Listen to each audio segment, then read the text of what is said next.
The first question is, could you please recommend a mantra to recite tomorrow?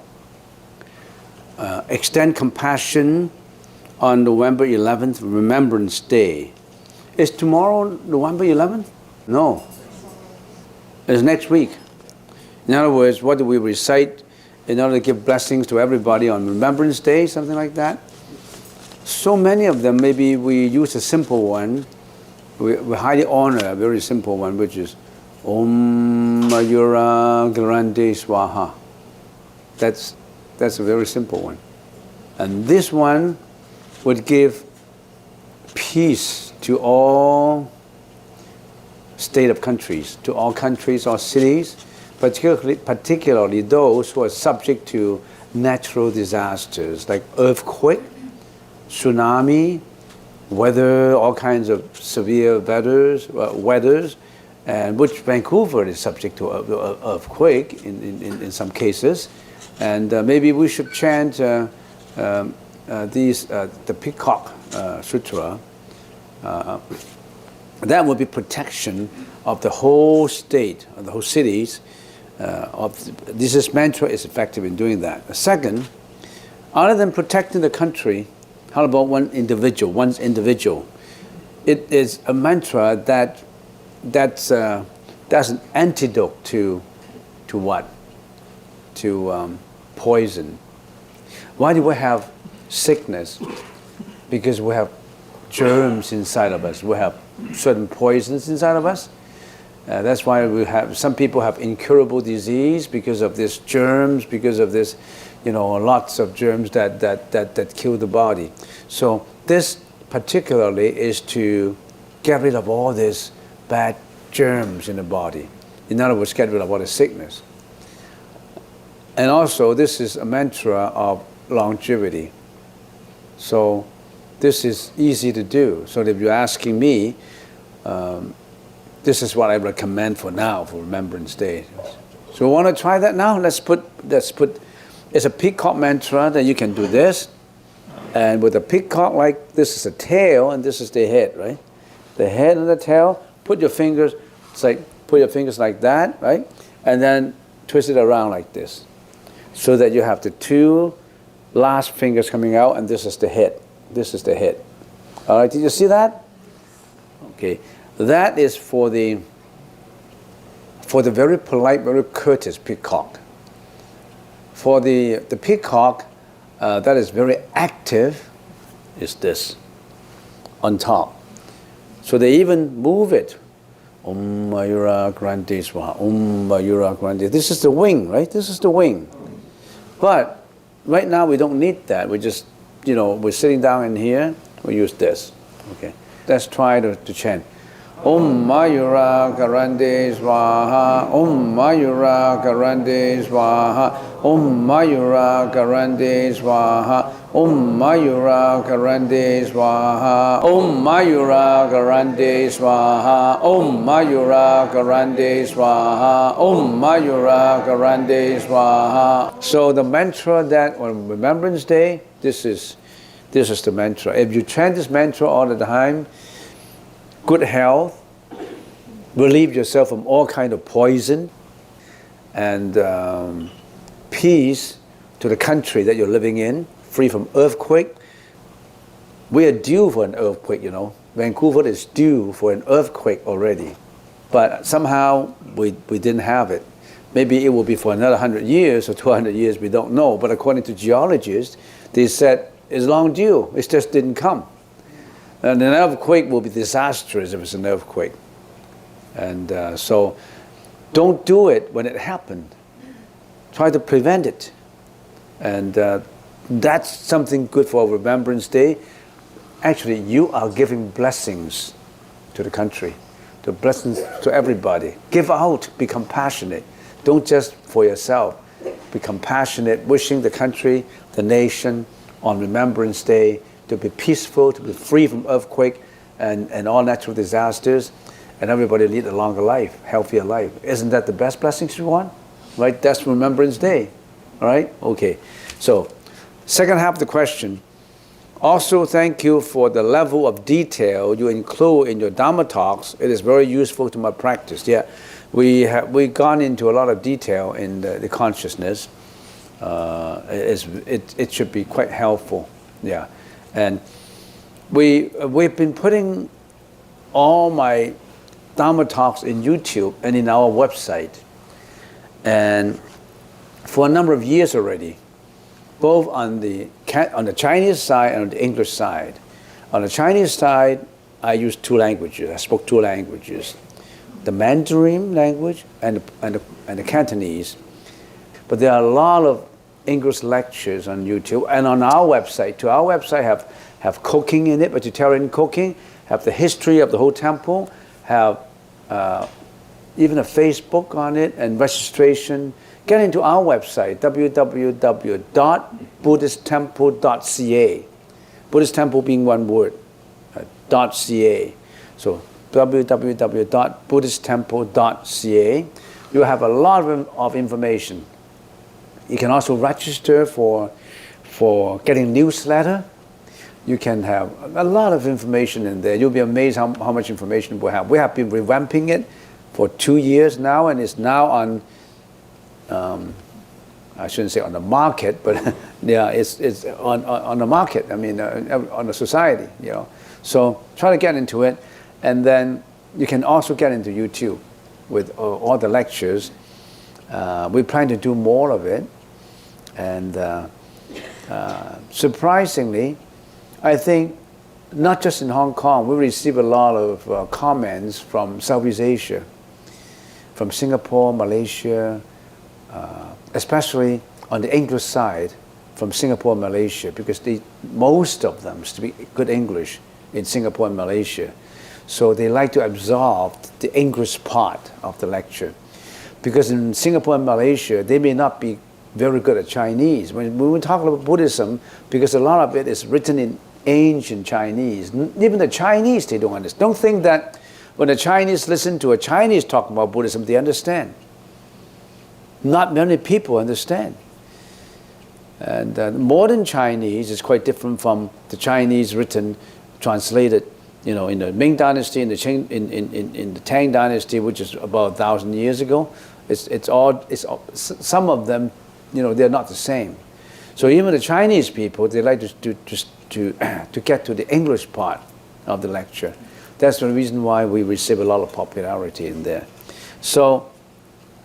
It's useful to the practice, yes. It's the talking is quite useful, and more I find out that getting people to know about the Buddhist teaching through the mass media is even more effective than renting a hall to have an audience of 1,000 people and talk about it. Because renting a hall, Opium Theater, or you know, other UPC halls, you can only absorb about 1,000. But in a website, you can have millions of people. And if you do a good job, that's very effective. I have people who came over here. Lately, I have something surprising. I had a pilot trainer coming to visit me. And he was listening to my YouTube and really liked it, to one of my lectures. And he came to visit me every time when they fly to Vancouver. And he brought me newspapers particularly. I said, I don't read newspapers. Every time he came, he brought me newspaper, all kinds of newspapers from Hong Kong. So he really liked the lectures. And there are other people too. I have people from the States. I have people from many parts of the world coming here because of what we put on YouTube and on our website.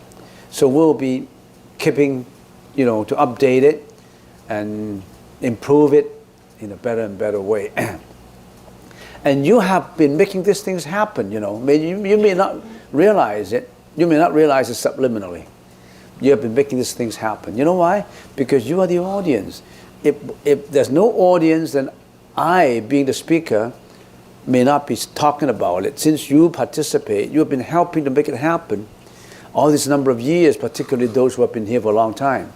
You make these things happen. You may not know about it. So you've been contributing.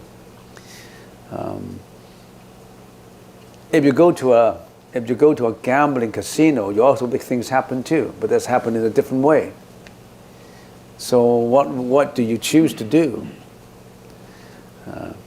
All right, so this is the question. The second question: thank you indeed for the Dharma lunch, for the Dharma and lunch, the donors, and thank you the volunteers. Number one, most of us can learn the teachings of the Buddha. However, when it comes to practice the teaching of the Buddha, one cannot walk the path. We just talked the talk, not walking the talk. That means we mostly fail in our practice to our heavy negative karma. Is it true? It's true and false. It's true and false. I mean, there's no such thing as it's true or it's false, because some people are practicing.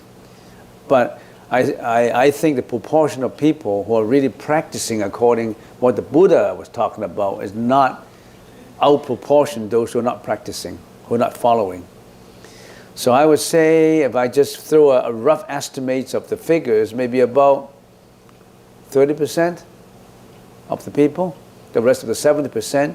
Some of the people, maybe another 30% is just they heard about it, they thought it's important, but they habitually think about how they enjoy life and do something else.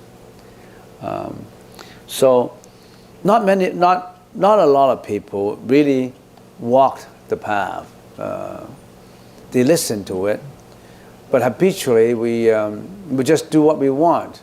We never condition ourselves to do what the Buddha has been teaching us, because that means a lot of changes in you that would disrupt your habitual life seeking for luxuries, enjoyment, quote unquote happiness that you think about. And we don't know how to define happiness. So not many people practice, but some people do practice too. But on the other hand, why would anyone always be having a lot of disgruntled about people not practicing? As long as you practice, then it'll be okay. You don't say, how come these people are not practicing? They're not right, they're not right. You're always throwing your view onto other people. How come you're not practicing? Well, how about yourself? Care for yourself first. Don't be a teacher and telling other people to do what you should be doing. You know what? If you are doing the right thing, your conduct will give the inference and impression to others. Not saying, how come you don't do it? How come you don't do that? I mean, you're always blaming other people. Not blaming. You're always, if you're always giving out disgruntled and complain about something, I don't think that really works too well. You just walk it yourself, and maybe in the process of walking it, really doing it, you are enlightened. You become someone who's so enlightened that other people see your conduct, see how you speak, they were impressed by you. However, if you're always saying, how come these guys are not doing it? They're not right. I mean, do you think people will follow you? No. Why don't we just hide the disgruntled and the complaint and just walk it yourself? If everybody is doing that, if they see you walking it and giving good impression about it, then they will do it. It's just like the teacher. If I'm the teacher in a class of students, if I'm always saying, hey, how come, Jack, you're not doing it right? However, if you do it yourself, if you yourself are really applying yourself to the teaching, and you really want the students to learn, even in your off teaching time, you contribute your time to help a lot of other people, other students who lag behind. Your behavior, your attitude, change them. Not your command, not your iron rules, not your negative feelings about things, not your complaint. It's your behavior. your behavior will change the society, not words, not just the words. Second question, if one is not vegetarian, is one not a Buddhist? Not necessarily. If you are not a vegetarian, you may still be a Buddhist. A Buddhist does not have to be a vegetarian, but a Buddhist should stay away from killing, because killing is a very heavy karmic energy that you're involved in. But being a Buddhist, you don't have to be a vegetarian. But you must not kill. But if you are not a vegetarian, and you claim yourself to be a Buddhist, but you are a hunter, you always like to go fishing, you like to hunt the deer for meat, you like to go hunting, then it's not right. Then you are not, strictly speaking, you're not following the Buddhist teaching. The Buddhist teaching, you're not a Buddhist. So you don't have to be a vegetarian, but you must observe the Vinaya, or the precepts, as advocated and introduced by the Buddha. So what is the definition of a Buddhist? What is the definition of a Buddhist? That is something really worth talking about. What is the definition of a Buddhist? That comes to, why do you believe in Buddhism? What is the definition of a Buddhist? I say that to be a Buddhist, there are three aspects to it. To be a Buddhist, to be a true, authentic, real Buddhist, there are three aspects to it. And we consider these aspects from three perspectives: the present, the past, and the future. What is time? Time is the present, the past, and the future. So being a Buddhist, what do you do in the present? Being a Buddhist, what do you do? How do you treat your past? What kind of attitude you should have to your past? Being a Buddhist, what kind of attitude you should have for the future? I think that's a better perspective to consider whether you're Buddhist or not a Buddhist. Let's consider, say, the past, the present, and the future. If you're a Buddhist, how do you view the past? Let's put it that way, right? So the definition of Buddhist, we can talk about it in a little bit of more detail. If you are a true, authentic Buddhist, how do you view your past? What happened to your past? The past is already gone, right? So if the past, the abusive mishaps that you receive, or the happy days that are gone, all this past, do you have to hang on to them? You don't hang on to your agonies of the past. You don't attach to the happiness of the past. But you can learn from them. So if you're being abused, you know that you won't abuse others. If you did something wrong in the past, you learn from it and not to commit the same mistakes again. So you only learn from the past experiences and not attaching to the past.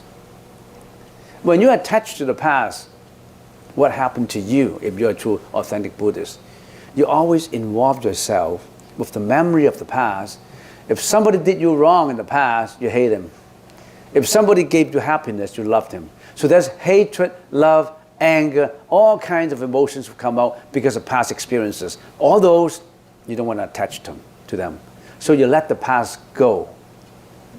It does not mean that you don't learn from the past, you still learn from the past. You let the past go. You learn how to detach yourself from the attachment of the past. That's difficult. You know why people suffer from depression?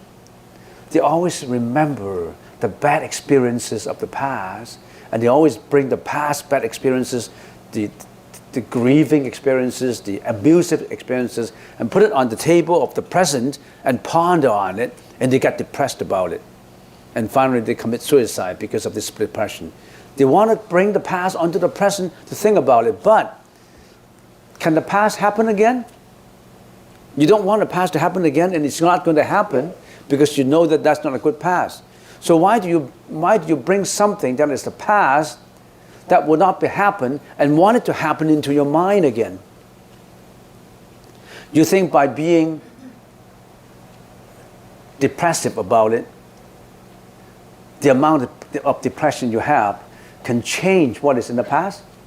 If you think that by being depressed you can change the past, raise your hand. Right? You cannot, right?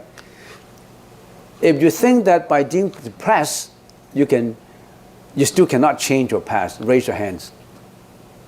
Wow, what are you doing? You don't follow my logic.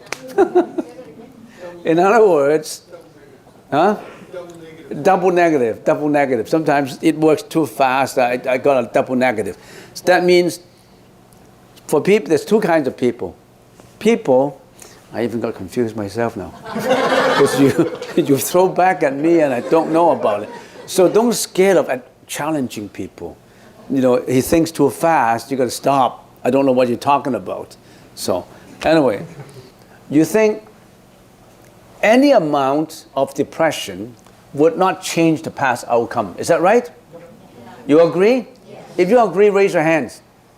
There are some who don't agree, right? Everybody agrees, right? On this side who speaks English, right? So any amount of depression would not change the past. Then why do you want to bring the past onto the present table and think about it and get depressed? No point, right? The future. You worry about the future, right? Is there any amount of depression or anxiety or fear now that you have would change the outcome of the future? Yes. Huh? Yes. Only by depression? I said only by. Huh? So if you are depressed about it, because of depression is usually related to past experiences, but I'm talking about the anxiety itself. Would any amount of anxiety would change the outcome of the future? No, it won't. But your preparation, your plan, your analysis may change the outcome of the future, but not just by the anxiety and the fear. Any amount of fear will not change the future outcome, right? Or any amount of fear will not change what is going to happen to you. You think what is going to happen to you, say if you are waiting for a report of your health, you think you get worried will change the report? It won't. But how come people get worried? We always get worried about it, right? But it won't change it, right? That's our habitual thinking. So let's talk about am I talking for too long now? Huh? Yeah. So I am. So I better shorten it. So we're talking about being a true Buddhist from a perspective of the past. You don't attach to the past. And how about the future? Let's consider the present later. How about the future? The future hasn't come, you don't worry about it. A true, authentic Buddhist would only prepare for a good future and not worrying about the future, right? There's no fear, there's no worry. Okay. How about the present moment? The present, you know that you want a good future, right? At the present, you want to what? You want to build up causes. Because there's cause and effect. You will want to build up causes for future planning, for future happiness. And that causes has to be based on good karma. You think you can create bad karma by having a good future? No. So you know that at the present moment you have to work towards a good karma, number one. Then if you work towards a good karma, then number two step is to work towards a pure karma. A good karma, for example, is to render good deeds to people. Abstain from killing, abstain from lying, helpful, compassionate. You're doing all kinds of benevolent deeds. Then you won't create bad outcome for you to suffer. Because when you are doing bad deeds, the effect will be bad. The retribution will be disastrous. Then you have to go through a lot of pain, a lot of suffering. But if you are always performing with benevolent ideas, performing good conduct, that means you're paving your way for a happy future, because you won't suffer from bad retribution, right? So in the present, you have to be a good person. You have to observe all your precepts. You have to make sure that you're not mixed with miseries and bad conduct, killing, lying, sexual misconduct, intoxications, you name them. You want to get away from those. Being an authentic Buddhist, you want to get away from all this bad karma. At the present moment, then you have to be a good person. In the past, you don't attach to the past. The future, you don't worry about the future. Live at the present moment. All these, if you talk about how to be a true Buddhist, talk is not one word, one sentence. It's a whole combination of the Buddhist teaching. I'm just giving you an example. From a time horizon, you do it that way. From a vertical perspective, then it's another way, but I haven't got time to talk about it. There's no such thing as one sentence for being a Buddhist, just one sentence to be comprehensive of being a Buddhist. No. It entails a lot of explanation in it. It entails a lot of philosophy in it.